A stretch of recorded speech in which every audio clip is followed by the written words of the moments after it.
Hello everybody and welcome back. Today we are going to step through how to actually connect Foreflight to the new Microsoft 2020 simulator. So all the links to all the downloads will be linked in the description below, and I'll flash them up on screen whenever we use them. The Foreflight's an incredibly useful tool in the real world for navigation, situational awareness, and a whole host of other uses. Being able to practice with it in a simulator before actually getting in a real airplane is infinitely valuable. The amount of time that you have in a real airplane is way less, and you can't exactly just pull up Google and Google something, especially if you're looking for a tutorial or YouTube video. You just can't really do that in the air unless you're on a significant cross country, and even then cell reception might be a little spotty. So we're gonna hop on the computer and go through the steps to get everything connected. The first step is to go to events.flighttracker.tech, and up in the top right, click on Join. That's going to pop up with a little window, and you're going to click on Download MFS Client. You're going to go to where you downloaded that and extract the contents of the zip into its own folder.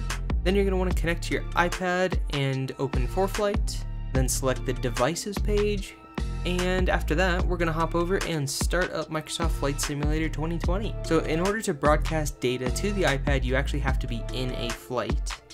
So we're going to actually get one set up. Today's just going to be an example flight. I think the pits sound like fun, so we're going to go start that up. We're going to set up the flight. We're going to hit start. And once it's actually loaded in, you're going to go back to your browser and you're going to run the flight events.client.exe.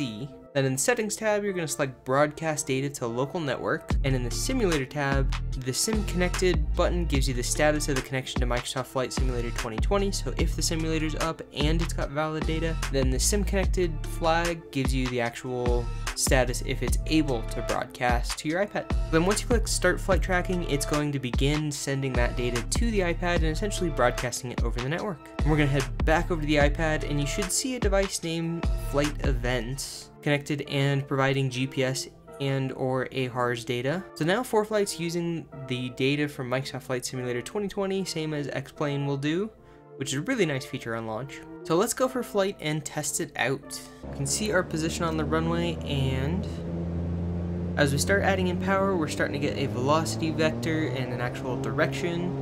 Tail's coming up. Oh boy, she's twitchy.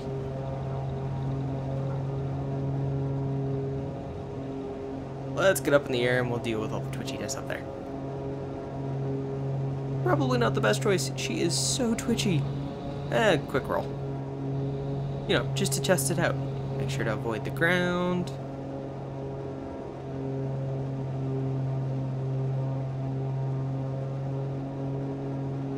And as we actually get up to an altitude where kind of pattern altitude-ish, that little green circle is actually our glide distance. This one's set up for a Cessna, but it's kind of amusing just to watch it grow and account for the terrain.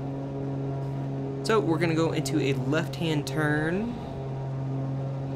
trying to do a little base, or a little crosswind, and do slightly a pattern, but it's really hard to see the rest of the, well, everything. So we are going to basically use Foreflight to establish which directions we're going to use for our pattern. Try and keep it relatively square.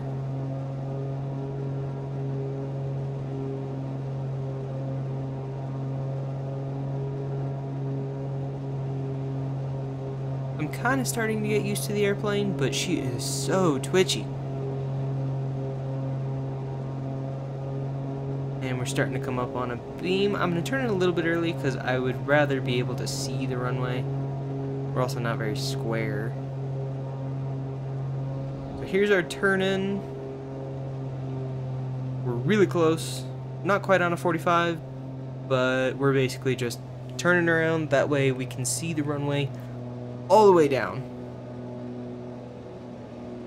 Because in this aircraft, you really can't see over the nose when you land.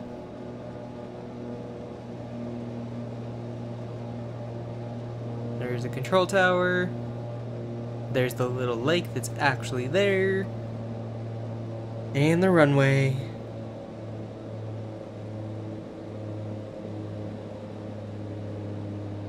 Alright, let's see how the first landing in this little pits does. We're completely out on the power. Bringing it in, just keeping it flared, using our depth perception with the sides. That was a touch, that was another touch. Trying to keep it straight, but she's so twitchy. I'm a little curious if the real one's like this. I've heard it is, but I want to fly a real one. So yeah, there is Foreflight connected to our iPad, and it actually recorded the flight. It's pulling up the charts. It's doing everything that Foreflight does in the actual real airplane. So now that you've got Microsoft Flight Simulator 2020 sending data to your iPad, you've got a whole host of options you can do with it. If you have a specific feature you'd like to try out, this is the perfect place to test it before hopping in a real airplane. If you'd like to be able to do GPS navigation in Foreflight or use the scratch pad, put in checklists, procedures, everything's available just as it would be in the real airplane, but with the option to pause, take a break, look up any questions you have, and even export your flight into other programs such as CloudAhoy.